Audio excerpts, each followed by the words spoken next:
Welcome back to Seriously Funny. I'm your host, Mashnor Kabir, and I stare at ceilings.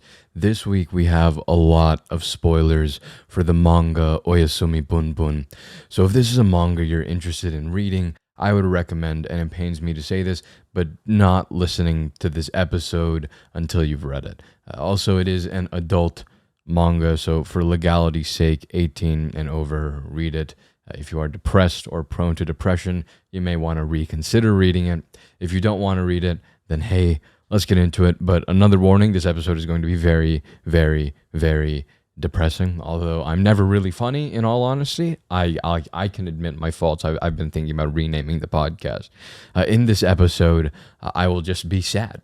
So with those warnings out of the way, I'm going off the assumption that you haven't read Oyasumi Punpun. So we'll give a bit of a synopsis. The synopsis listed on AnyList is Meet Punpun Puniyama. He's an average kid in an average town. He wants to win a Nobel Prize and save the world. He wants the girl he has a crush on to like him back. He wants to find some porn.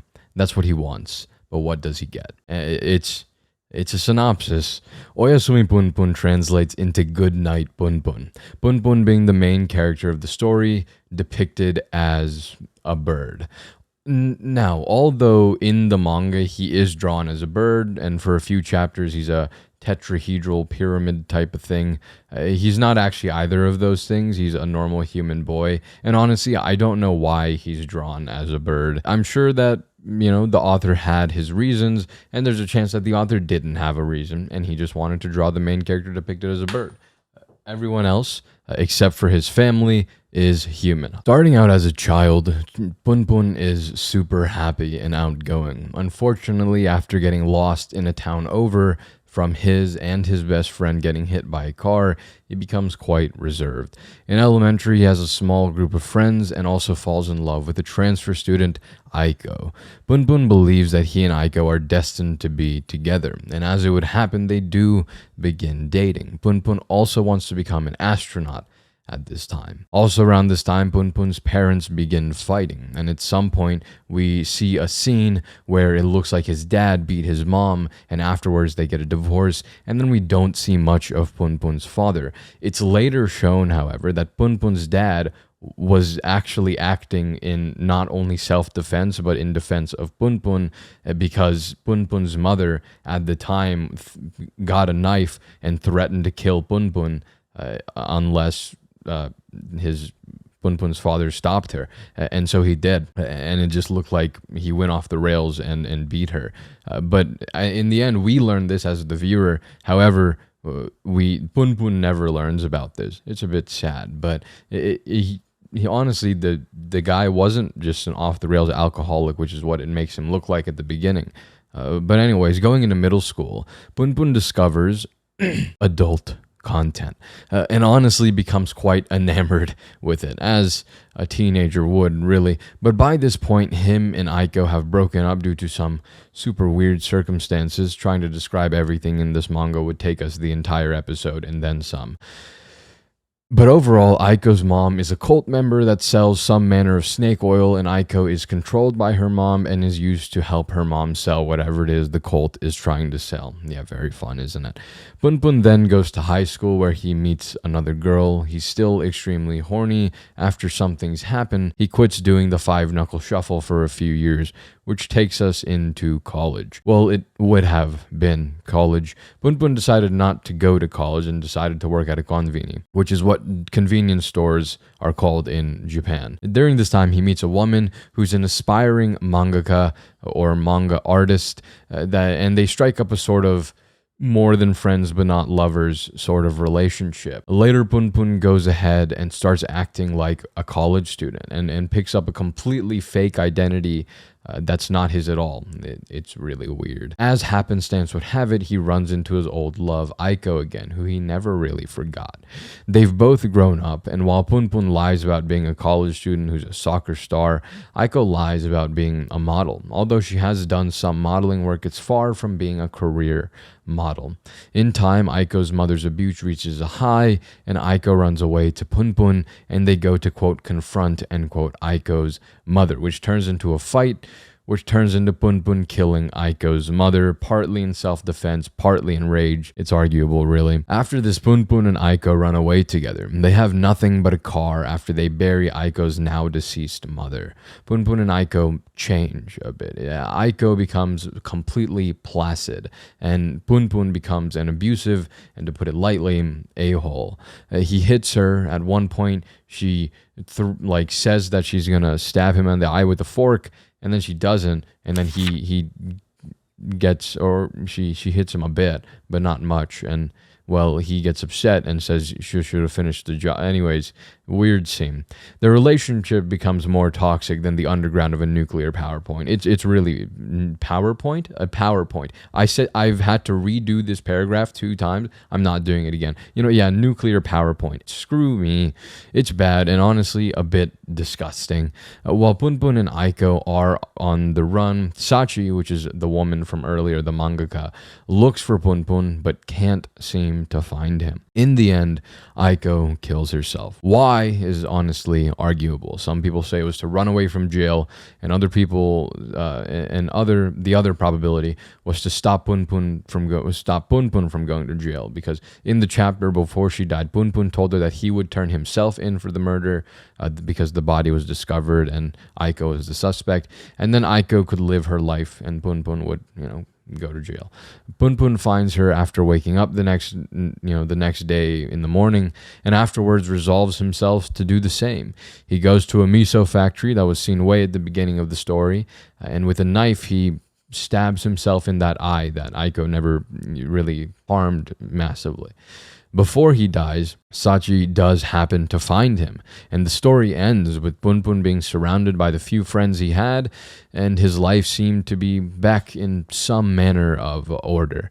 This is the least of the manga, really. There's tons of other side stories. They go so much more in depth, with his mom who dies of cancer, a lot to his depressive and suicidal uncle who attempted suicide twice in the manga. In the end, the uncle, Yuichi, does get a happy ending. He finds a loving wife, has a kid, but in general, the ending, it's not happy per se. We do see Punpun alive with his friends, seemingly doing his best to live on, so it definitely isn't a bad ending. But honestly, it really just... it's an ending. People live on. That's the ending. Even after all of the trauma, all of the pain, all of the everything, a murder even. Punpun still carried on with his life. If you'd like to understand much more about this story, I would highly recommend watching the video that I will link in the description of the show notes. A video where it much better explains the manga and covers a lot more of the characters. I forgot the YouTuber's name, but he did a really, really good job describing it. It was really good, and he cared a lot. He related a lot to this manga. The video was beautifully done. So if you want to learn more about this manga, go watch that. It's a really wonderful little video essay on Oyasumi Punpun. There are some pieces of art content that touch you in a way that will stick with you forever. It's not very often, but sometimes you can say that a piece of art has changed your life. It may be a painting, but generally it's a story, a narrative, a video, a book.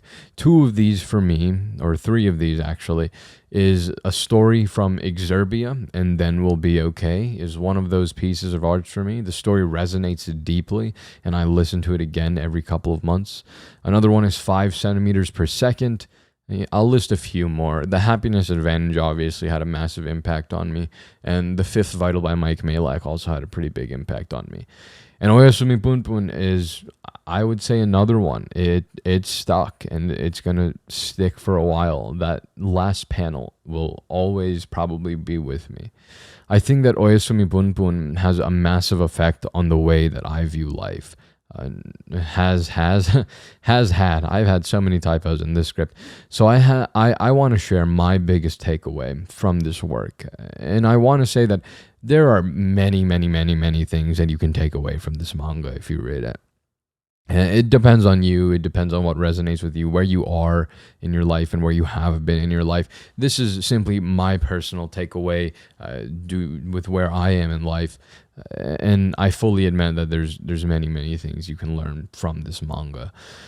What I got from the manga, and what's going to stick with me probably, is the idea of mediocrity. The idea that in general there's a set point and you'll most likely live out that set point.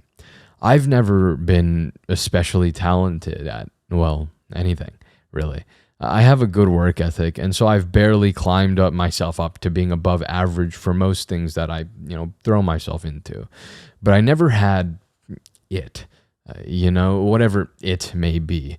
I played Titanfall 2 for years of my life, and I was really good, very good, but I wasn't the best. I knew people who were exponentially better than me, even though we put in similar time into the game. One of them even put in less time in the game. A similar story in Apex Legends, in cardistry. I spent years doing these things, and I would see people that would do it for a year or two, just so much less than me, and be incredibly better. Jealousy is never something I picked up on. It was something I used to pick up on. Jealousy is something I at those points in my life I wasn't into, so I wasn't sitting there being jealous and sad and stuff. I was honestly impressed with them, and I just thought they were really cool. But a part of you feels a bit of bad, and a part of you feels like you suck, right? You're just not as good, and objectively you aren't as good. In high school, I was hardworking enough, or at least focused enough to get into all AP classes for the four main subjects. The four main subjects are, of course, math, English, science. So the science is, it can be biology, chemistry. It depends on what grade you're in, what you want to do. And then what's the other one? History. And so those are the four core courses. And then there's other AP courses for other things. And I had those as well.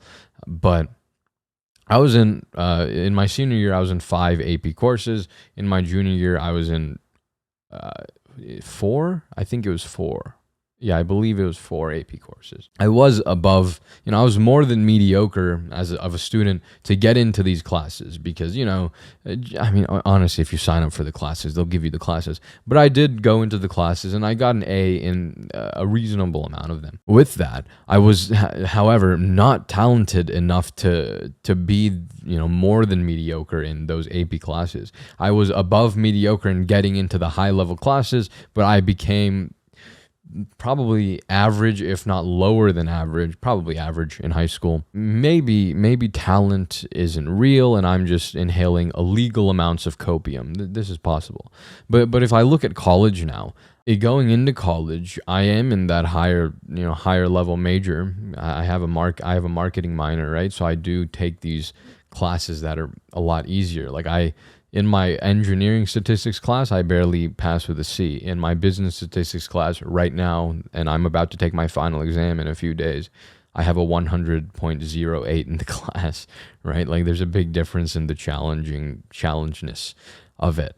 But now I'm way below average in my major. It's bad. I'm barely skidding by. Engineering requires more than hard work. It requires a specific mind for engineering. And although I will deny it until I get fired from my first engineering job, I don't think I have that mind. Or at the very least, there's a piece missing somewhere. Admittedly, yes, you've heard the saying, there's always someone better than you. But honestly, that saying is only helpful to people that are very good at stuff. The rest of us, it is incredibly depressing because we know it doesn't humble us. It just reminds us that we suck, okay? But back to mediocrity. Punpun's life was rough, to say the least. It was filled with trauma and abuse. His financial status was never very good. And it wasn't awful, but lower middle class. And then he went to work at a convenience store, which, it pays okay. You can get by in Japan, but it's definitely not a top tier earner in any way, shape, or form. He was just a worker. Every character in the story, Punpun included, of course, their lives were all filled with some manner of trauma. Yuichi almost had intercourse with a 16-year-old girl after she more or less trapped him. It was a awkward story, that one. Some characters grew up poor and couldn't escape the cycle of poverty. Aiko had her abusive mother. Sachi had issues with body dysmorphia. Punpun had his parents divorced, seeing Aiko dead, seeing his friends get hit by a car all those years ago. And yet all of those people, aside from Aiko, I suppose, lived on by the end of the story. Other than Punpun committing murder, his life was incredibly mediocre. It was very, very average. It's the story of a lot of people in America, especially. As traumatic as it is not uncommon to see a divorce. I mean, the rates are above 50 here in the States. And the same goes for losing friends, having a broken heart. His life was incredibly average. Again, aside from the murder, that's not much a common experience that people share. At least I hope not. But in America, I can see this in people that I know and love. There are people that their lives have been harder. They were born very much less fortunate in terms of their circumstances and in terms of their family. And even though they're incredibly hardworking and they're super intelligent, or at least they have the potential to be super intelligent, they have the mind, the mental capacity for it. I've seen that just the way things work, the way that opportunities just cannot be taken due to certain circumstances, or they're just very hard to take due to certain circumstances. I've seen that, I've seen the cycle of poverty, and it is rough. It really is sad. And Punpun followed that story, and it's a really common story. Of course, I know some people going through it, but that's the story. I know people on the opposite end. I know people that have had wealthy family and lived a wealthy life, and I've seen their problems are considerably different. I'm not going to say they're easier, but they're considerably different than, those that are financial, struggling more financially than struggling with more of the Maslow's hierarchy of needs, like self-actualization level of things.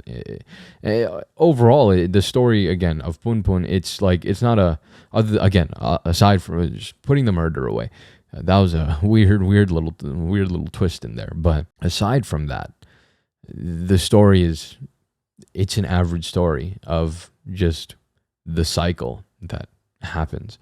This story, and seeing everyone, quote unquote, get on with it, to say it made me think that the most likely scenario is the scenario in which life amounts to nothing. Where you wake up and you go to sleep over and over until one day you don't wake up. Maybe you have kids, maybe you don't. The story didn't end with Punpun being alone. The story didn't end up with Punpun being famous or having a harem. The story ends, and that's really all. And I feel like my life will be the same. I love writing these scripts. I love editing YouTube videos. As much as I'll continue, and as such, I'll continue them to the best of my ability. However, honestly, I don't think my life will amount to anything special. And that goes both ways. It doesn't mean that you'll be absolutely alone and sad and depressed and die homeless, right? Special doesn't just mean good. Special means bad in the same way. Special just means different, outside of the ordinary, an outlier. That is what special is, right? Your life generally isn't going to be filled with outliers. Most people aren't going to die just alone, sad, depressed, and by themselves, like with no one there and no one caring and no one knowing that they died. Some people probably will, but most likely that won't happen. Most likely you'll have some friends. Maybe you won't have 500. Maybe you won't know everyone, and you won't have millions of people caring about you. Maybe you won't be a celebrity, but you'll be a human, and you'll have some manner of friends. As depressed as you are, and as much as you want to say you have no friends, the probability of that being true is just not that high. I've seen it. I've been the kid to say I have no friends while I talk to like 4 people every single day. It doesn't work that way. It goes both ways. So you won't die famous, but you won't die homeless, probably, right? You're just, at the end of the day, there's an Exerbia video titled, "And You'll Never Do Anything Important," or something like that. And that's kind of the takeaway here, right? Statistically, you're probably not going to leave a lasting mark on the world.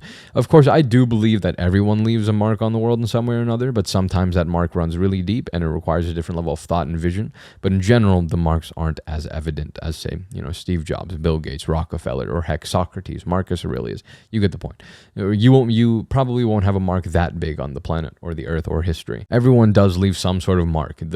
It's just a facet of existing. You leave a mark in one way or another. How deep it is, that's a different question. But I feel like life will, at least for me, end up reasonably mediocre. I'll get an engineering degree and I'll get a marketing minor. I'll try to get an engineering job. I won't be able to do it. I'll get a marketing job. I'll do really well and I'll make good money, but probably nothing incredible unless I can somehow leverage my engineering degree. Of course, that means that this podcast and my YouTube channel probably won't blow up. That is what I'm insinuating. There's a shot, and of course, right? As I continue to do it, I learn how to get better, and it becomes solid, but I don't think I'll end up with millions of followers. Heck, I'd be surprised if I made enough to make a living out of, especially with the type of content I make. Obviously, humor, jokes, funny is a part of my brand a little bit. At the end of the day, I don't make entertainment content. I make educational / productivity / self-help content. And the thing is, one of the reasons Mr. Beast has 50 million subscribers isn't just because he's a genius that makes great videos. That is, of course, true. However, it's also because he makes entertainment videos. That's his genre. And that genre has a much bigger audience size than the genre that I'm in. Less people care about the productivity self-help thing. If I was a sheerly educational channel, that's also up there, right? So Kurzgesagt has 15 million subscribers, probably more now. And so they're a sheerly educational channel. But channels that are, productivity, self-help, plus educational thrown in there here and there. The biggest one is probably Matt Diavella, right? And so he's at like 2 point something million, 3 million, which is a massive number, right? But it's not 10 million. The audience is smaller in general. So even like the potential growth for the type of content I make isn't that high.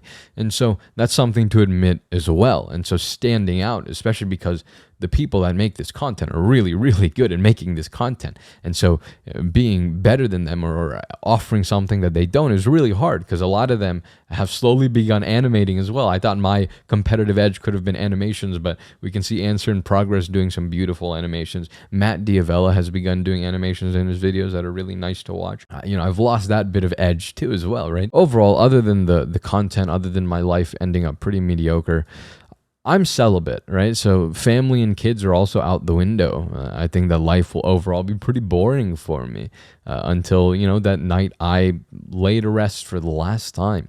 And that's all really, really, really, really depressing. It really sucks for me too, right? Thinking about this doesn't exactly put a semi-chub in my pants or even a normal chub in my pants for that matter, really. The thing is that even though I don't think anything I do will amount to much, unfortunately, it just seems like with the cards that I've had in life and the decisions that I've made in my life and the career paths that I've chosen in life, it's going to lead to a pretty generally mediocre ending. And, that is what it is, right? I live with the decisions I make. I don't care. It's fine. I do care. It's like I'm okay with that. I accept the decisions I made. I know why I made them. And I'm not going to sit here and regret them. But, it's something to be aware of.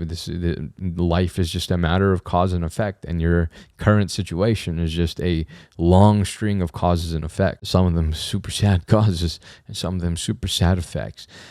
But, as much as I don't think any of this will amount to much, as much as I don't think engineering will amount to much, as much as other than the content, there's a lot of things I do that won't amount to much. I shuffle playing cards. Why? For no reason. It's not going to get me anywhere. I'm not very good at it. I play video games every now and then. I don't make content out of it, and I'm not incredibly just good. I'm above average if I really try, but I'm never a god at any video game. I've tried. It doesn't happen. I read a bunch of books about psychology, neurology, and etc. What does it give me other than content for this podcast? Not much, right? So it doesn't amount to nothing. I do really amounts to much in terms of impacting anyone. I guess the what it really amounts to is that I do enjoy it, right? I enjoy all of the things I just mentioned. I enjoy reading all the research papers, the books. I enjoy the gaming, and I enjoy anime, etc. Anime will amount to everything. My life can just be anime. That would be pretty sad. I'd be fine with that, but I'm probably going to keep doing all of these things. Yes, the YouTube and the podcast will probably be nothing more than a leech that sucks away my time when I could be playing Apex Legends, Genshin Impact, reading more manga, maybe, I don't know. And I'm not going to say that I'll continue doing these things because, oh, at least I know, or at least I'll die knowing I tried. No, screw that. Not important. If you don't want to try, don't try. It doesn't matter. If you think something is meaningless and you decide not to do it, you don't deserve to feel regret. Okay, stop it. Move on. That you made your choice. Screw you. You can do it again. I mean, go for it. You can just start now. It's better to start now than tomorrow, I guess, if you want to change your mind. But regret is for losers. Don't feel that. Self-help, am I right? But the reason that I think I'll still continue forward is because of why not? Although, yes, I do enjoy anime, Apex Legends, Genshin Impact. I do enjoy making videos. I enjoy editing, scripting, and posting the video, okay? But recording and taking thumbnails, oh, both of those things make me want to. I just peeked. Both of those things make me want to cry. They are so utterly upsetting and sad and not fun. Mostly because I have to memorize a script for the YouTube videos, and it takes me 2 to 3 hours to record an 8-minute video. I do enjoy the process. And I'm sure that somewhere deep inside, I do have hope. Of course, there's nothing wrong with having hope. There is something wrong with having an expectation, but hope is not expectation. Maybe we'll talk about that a little bit more in detail one day, but hope and expectation are different things. But I think that in general, you won't do anything significant in your life for all of us. And that's fine. Just like we saw in Oyasumi Punpun, life goes on, even after everything, even after a murder. Don't kill anyone. Although it may not be glamorous, life doesn't usually have a happy ending, really. Life doesn't usually have a depressing ending either. It just has endings. Just as this podcast has an ending. It is not the most positive episode, but it's a real one. I think every now and then it seems like I do a sad episode. The last one was when me talking about my major and how I'm bad at it. What an awful episode. Mostly because it just made me feel awful. This one makes me feel less awful. I think Oyasumi Punpun actually makes me feel better. It's a weird thing. I finished Code Geass. It is a 50 out of 10 anime. The ending was absolutely perfect, and it is the only ending that made sense. It's the only ending that would have put the cherry on top of that. There's no other way, I believe, that they could have done it. It was so perfect. It was the best ending, and they chose it. They did it. It was lovely. It is so hard to end a series, and they did it perfectly. It is really good. I'm very satisfied with it. Ending anything is hard, but they managed to do it right, which is just incredible. Love dropped a new album, which is it's solid. I mean, honestly, it's kind of mid. I've listened to it a little bit, kind of just showering in the background sort of thing. No song like sticks out. There are some good ones, Better Now or whatever I think it was called. One of my friends really liked Molly in Mexico, and there's another one that sounds similar to Better Now. That was okay, but nothing like stuck out. Quinn 92 or Quinn XCII dropped a new single. That was also pretty solid. But that is all for this episode of Seriously Funny. We will be back with a regularly scheduled self-help, happy-go-lucky, big old PP program next week. Regularly scheduled. Until then, much love. Oyasumi. Peace.